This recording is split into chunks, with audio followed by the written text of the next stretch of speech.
Welcome to English Podcasts. Relax and enjoy your listening practice. There is a road in the kingdom, not on any map, no signs, no gates, but everyone knows it's there. You find it when you can't breathe anymore, when the walls of your house feel like they're pressing in, when every sound reminds you of someone gone.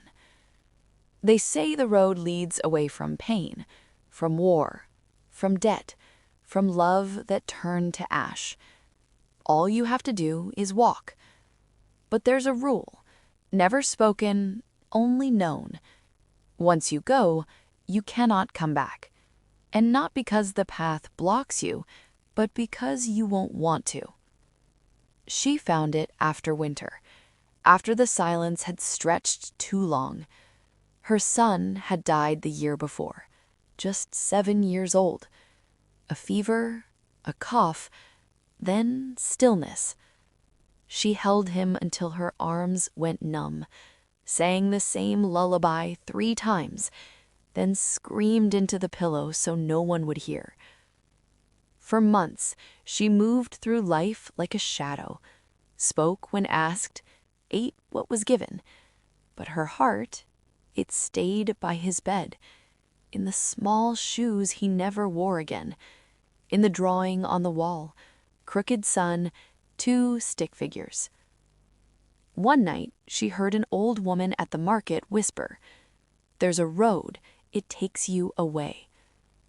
"Away from what?" she asked. "From anything," the woman said. "But be careful, it doesn't carry who you are, only who you were." She left at dawn. No note, no goodbyes, just a coat, a loaf of bread, and the memory of her son's voice saying, "Mama, look!" the last time he saw a bird with red wings. The road appeared gently, between 2 hills, gravel underfoot, trees leaning slightly as if bowing. At first, nothing changed. She walked, wept, talked to him in her mind, asked why the sky didn't fall if he wasn't in it. But on the 3rd day, she couldn't remember his face clearly, only the shape, the color of his hair, brown or lighter. She stopped, pulled out the photo she carried for 364 days, looked, and felt nothing.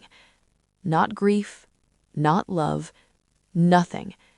Like the picture showed a child she once knew, but not her own.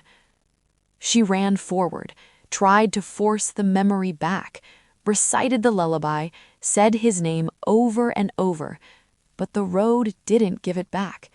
It took more. That night, she forgot the sound of his laugh, the way he ran, uneven like a duck, the smell of his hair after rain. By morning, she could no longer see him in her dreams. And then, the unbearable truth came. The road does not take away sorrow, it takes away what made it worth feeling. It doesn't heal, it empties. Because to leave pain behind, you must let go of the love that caused it. And without that love, you are not healed. You are hollow. She stood at a fork. Ahead, the end of the road. Beyond it, fields, peace, a village where people smiled with eyes that remembered nothing sharp. Behind, the way back. But she knew, even if she turned now, she wouldn't return whole. She'd be a ghost carrying silence instead of grief. So she sat, took off her boots, let the cold earth touch her feet, and whispered, not to the wind, not to God, but to the boy who was no longer in her mind, "I don't want peace without you." Then she turned around, walked back, not because she believed he'd be waiting, but because the pain meant he had been real, and that was better than forgetting, even if it broke her again and again. Some say she reached the edge of the village, sat by the river, watched the water move. And when people asked why she looked so sad yet so calm, she said only, "I chose to remember." And that, perhaps, is the bravest thing anyone has ever done.